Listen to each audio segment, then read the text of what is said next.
Alhamdulillahi Rabbil Alamin.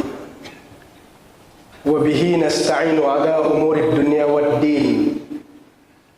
Wassalatu wassalamu ala ashrafil anbiya'i wal mursalin. Wa ala alihi wa sahbihi ajma'in. Ashhadu an la ilaha illallah wahdahu la sharika lah. Wa ashhadu anna Muhammadan abduhu wa rasuluh. Allahumma salli wa sallim ala Muhammad wa ala alihi wa sahbihi ajma'in. Amma ba'du fa ya ibadallah, ittaqullaha haqqa tuqatih wa la tamutunna illa wa antum muslimun. Qala Allah ta'ala fil kitabihil karim wa huwa asdaqul qailin. A'udzu billahi minasy syaithanir rajim. Bismillahirrahmanirrahim.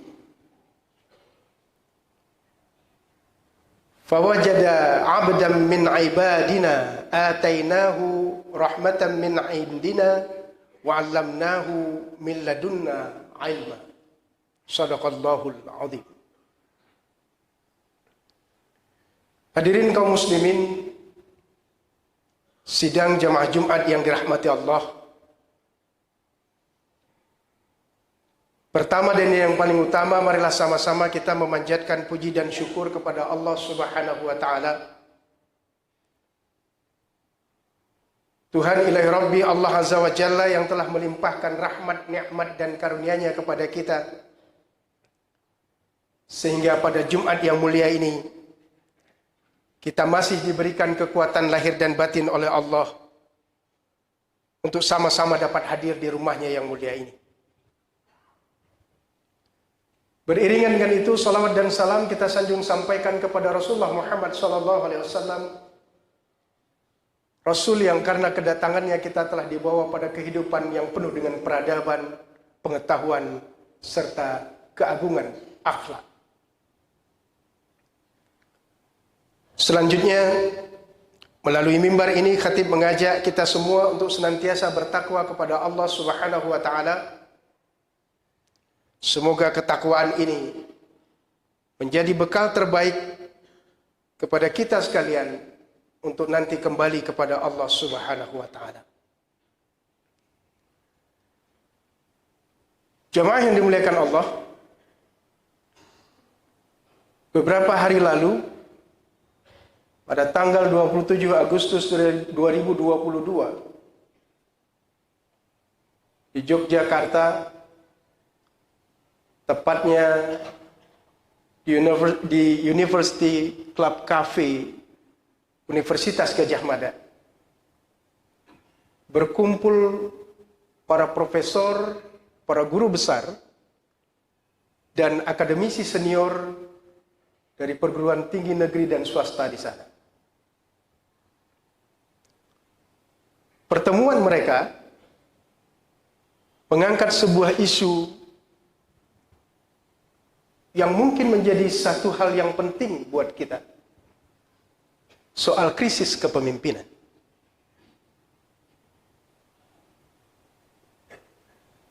Sayangnya para profesor itu baru mengangkat tema soal krisis kepemimpinan, sementara kita Aceh sudah menghadapi krisis kepemimpinan 15 tahun terakhir.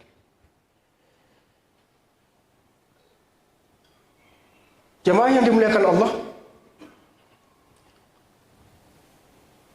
Al-Quran telah mengintrodusir dirinya sebagai hudal linnas, dan bahkan pada ayat yang lain Al-Quran menyatakan sebagai yahdi lillati hiya aqwa. Al-Quran adalah sebuah petunjuk di mana memang banyak sekali petunjuk yang dijelaskan di dalam Al-Quran, tidak terkecuali soal kepemimpinan, walaupun secara khusus Al-Quran tidak menyatakan secara terang tentang kepemimpinan.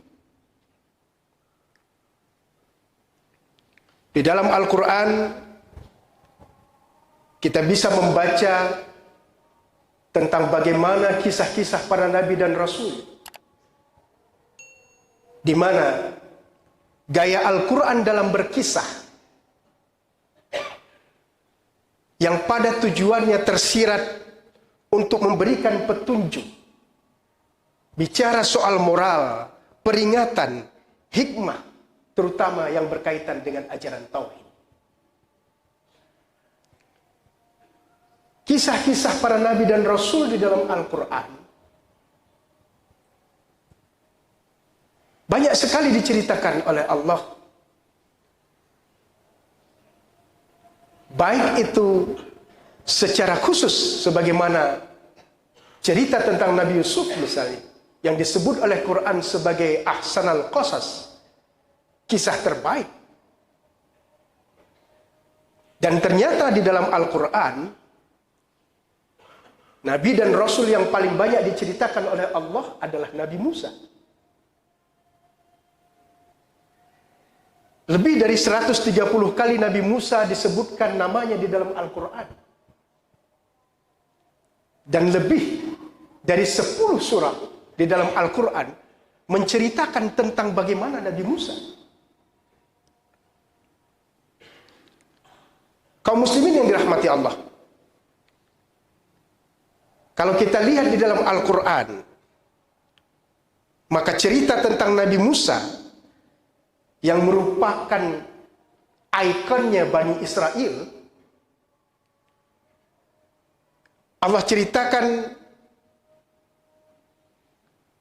di banyak tempat di dalam Al-Quran. Misalnya saja kisah Nabi Musa yang secara representatif dikatakan oleh Allah, diceritakan oleh Allah, ada di dalam surah Al-A'raf, Al-Kahfi, Taha, Asy-Syu'ara, dan Al-Qasas. Sementara secara repetitif dan segmentatif, cerita tentang Nabi Musa itu ada di dalam beberapa surah Al-Quran, seperti surah Al-Baqarah, surah Ali Imran, Al-Ma'idah, Yunus, Ibrahim, Al-Isra, dan beberapa surah-surah yang lain. Dan di awal khutbah tadi, khatib membacakan firman Allah dalam Al-Quran, surah Al-Kahfi yang bercerita tentang awal mula pertemuan Nabi Musa dengan Khidir. Sekalipun di dalam ayat ini tidak disebutkan jelas namanya, tapi jumhur para mufassir menyebutkan bahwa itu adalah Nabi Khidir. Jelas di dalam surah Al-Kahfi mulai dari ayat 65 sampai dengan ayat 80. Allah menceritakan tentang bagaimana Nabi Musa dan Nabi Khidir. Dan pertemuan mereka menjadi sesuatu yang penting ketika kita bicara soal kepemimpinan. Walaupun sesungguhnya ketika Nabi Musa berhadapan dengan Fir'aun dan jauh sebelumnya ketika Nabi Musa kemudian bekerja pada Nabi Syu'aib juga ada nilai-nilai kepemimpinan yang sungguh sangat luar biasa. Tapi dalam konteks hari ini, pertemuan antara Nabi Musa dengan Nabi Khidir menarik untuk dikaji secara kepemimpinan. Dan bahkan di ayat-ayat selanjutnya dijelaskan dengan sangat indah oleh Allah bagaimana diskusi antara Nabi Musa dengan Nabi Khidir. Secara kedudukan, Nabi Musa adalah seorang pemimpin. Tapi kenapa kemudian Nabi Musa diperintahkan oleh Allah untuk bertemu kepada Khidir untuk belajar sesuatu? Artinya seorang pemimpin tidak ada pandang bulu baginya untuk selalu belajar, dan terus belajar kepada siapapun. Menjadi pemimpin bukan berarti kita berhenti belajar. Karena sesungguhnya banyak hal di dalam kehidupan yang bisa dipelajari oleh seorang pemimpin.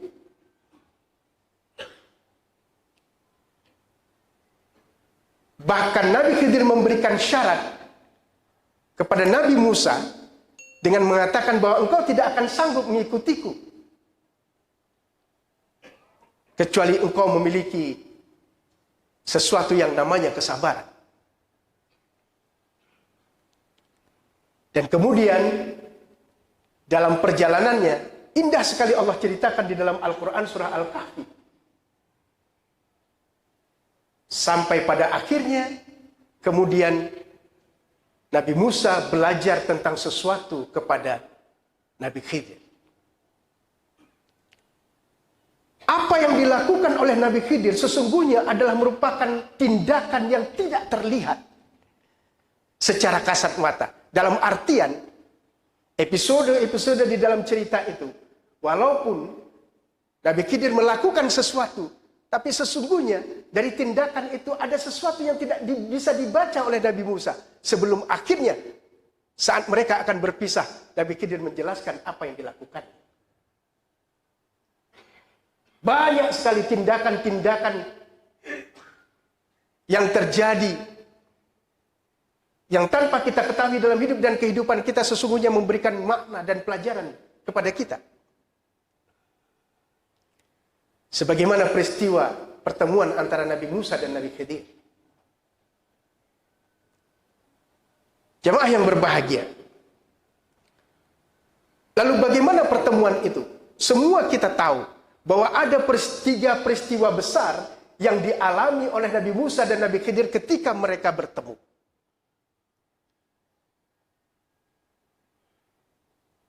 Nabi Khidir yang dikatakan sebagai seorang hamba Allah yang memiliki ilmu laduni,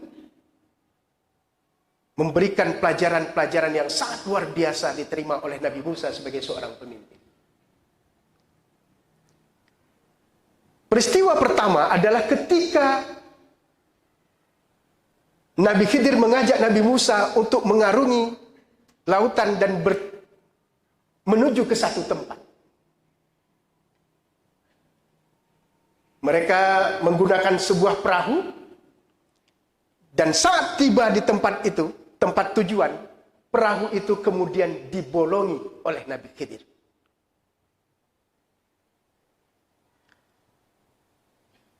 Nabi Musa lupa bahwa syarat yang telah disepakati adalah tidak bertanya dan sabar dalam proses pembelajaran. Karena kelupaan itu Nabi Musa bertanya, "Ya Khidir, kenapa engkau lubangi perahu ini?" Lalu Nabi Khidir memberikan penjelasan, bukan penjelasan tapi pernyataan, "Musa, bukankah sudah aku katakan bahwa engkau pasti tidak sabar?" Lalu terjadi peristiwa berikutnya yang kedua adalah ketika mereka bertemu dengan seorang anak, di mana setelah bermain-main anak ini, menurut sebuah riwayat, dia tertidur lalu kemudian Nabi Khidir membunuh anak ini. Sebuah tindakan yang sungguh tidak bisa diterima secara akal sehat oleh Nabi Musa. Karena Nabi Musa mengedepankan akal dan rasionalitas dalam setiap tindakan yang beliau lihat yang dilakukan oleh Nabi Khidir, di mana ketika tidak bisa diterima oleh akal dan rasionalitas, langsung beliau menyampaikan protes kepada Nabi Khidir. Nabi Khidir kembali menyatakan, "Musa, sudah kukatakan, kalau bahasa kita ini yang kedua, nanti yang ketiga, kalau kamu tanya lagi selesai perjumpaan kita."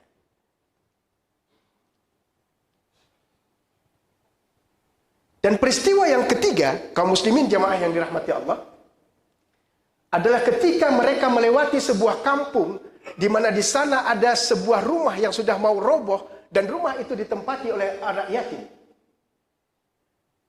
Dan ketika Nabi Khidir akan membenarkan rumah itu, Nabi Musa mengatakan, "Untuk apa kita benarkan? Bukankah kita bisa mengambil ongkos untuk membenarkan rumah itu?" Lalu Nabi Khidir dengan tangannya menegakkan kembali rumah yang hampir roboh itu berdiri tegak sebagaimana semula. Dan karena perbuatan yang ketiga, Nabi Musa juga tidak sabar kembali bertanya. Nabi Khidir menyatakan bahwa, "Musa, inilah akhir pertemuan kita. Karena tadi sudah 3 kali engkau bertanya dan aku sudah ingatkan bahwa engkau tidak akan sabar." Padahal Nabi Musa sudah menjawab sendiri, "Wahai Nabi Khidir, bahwa aku termasuk orang-orang yang sabar," kata beliau. Tapi ternyata beliau tidak bisa sabar. Sebelum berpisah, Apa yang dijelaskan oleh Nabi Khidir? Tentang bagaimana dibolongkan perahu, tentang bagaimana membunuh anak yang anak itu kalau dia dewasa nanti akan membuat orang tuanya menjadi kafir.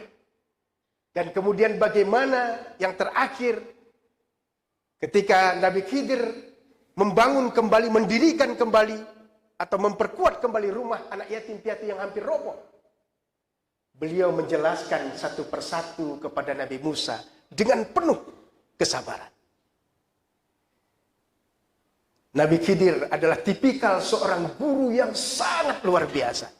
Beliau tidak pernah marah ketika Nabi Musa menginterupsi perbuatannya.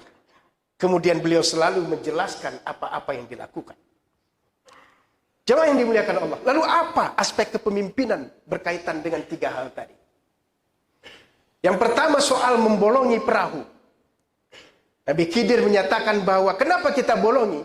Karena kalau tidak kita bolongin, ini perahu nanti diambil oleh raja yang sangat tirani. Perahu ini nanti akan dirampok oleh mereka. Maka aku bolongkan supaya mereka tidak mengambil perahu ini. Dalam organisasi kaum muslimin yang dirahmati Allah, seorang pemimpin mesti tahu karakter orang yang dipimpin. Karakter orang yang dihadapi. Karakter orang yang ada di sekeliling mereka. Dan Nabi Khidir mengajarkan itu kepada Nabi Musa. Bahwa dalam kepemimpinan modern yang efektif, juga seperti itu dinyatakan bahwa seorang pemimpin harus mengerti situasi kepemimpinan di sekitarnya. Dan itu sudah lebih dulu diajarkan oleh Nabi Khidir kepada Nabi Musa. Peristiwa yang kedua, tentang bagaimana kenapa Nabi Khidir membunuh sang anak yang tidak bisa diterima oleh akal sehat Nabi Musa. Nabi Khidir menjelaskan sebagaimana yang kita sebutkan tadi. Dia aku bunuh karena dia nanti ketika besar akan membuat orang tuanya kafir. Lalu aspek kepemimpinan apa yang kita bisa ambil dari peristiwa ini? Jemaah yang dimuliakan Allah. Di dalam organisasi itu pasti ada namanya pengkhianatan. Tragedi Mayor Jenderal pangkat 2 hari ini, Sambo, dalam institusi kepolisian adalah merupakan pengkhianatan terhadap organisasi.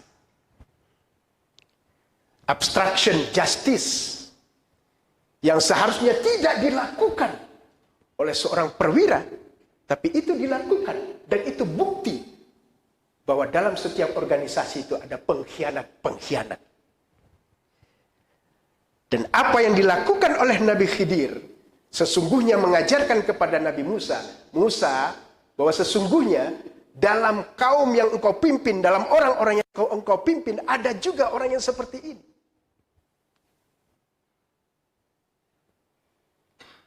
Dan itu tentu kita alami, kita sadari atau tidak. Karena para pengkhianat, mereka biasanya menggunakan fitnah sebagai senjata. Karena mereka tidak punya kemampuan lain selain fitnah. Membuat fitnah, membuat cerita-cerita bohong, membuat sesuatu yang seakan-akan itulah kemampuan mereka. Dan ini banyak ada di dalam organisasi, baik formal maupun informal. Dan yang terakhir kaum muslimin, bagaimana dan apa yang dilakukan oleh Nabi Khidir ketika ia membuat rumah yang dihuni oleh anak yatim ini kembali tegak.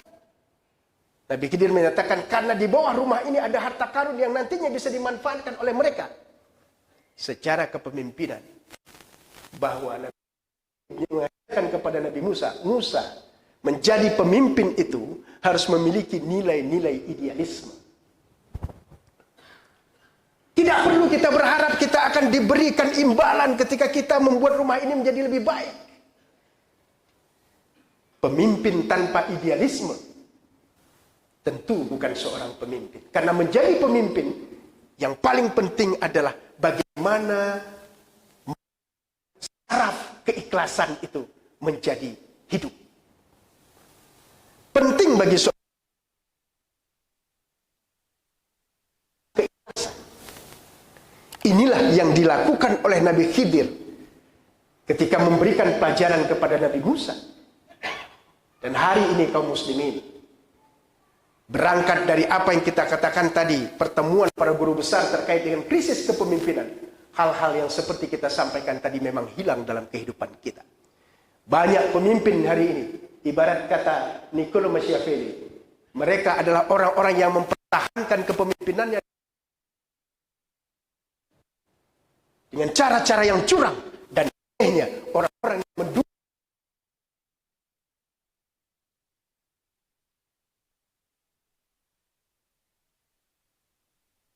pelajaran penting tentang kepemimpinan. Sebagaimana yang diajarkan oleh Nabi Khidir Musa, tidak hanya pelajaran, tapi ada nilai-nilai kepemimpinan yang itu menjadi penting kita.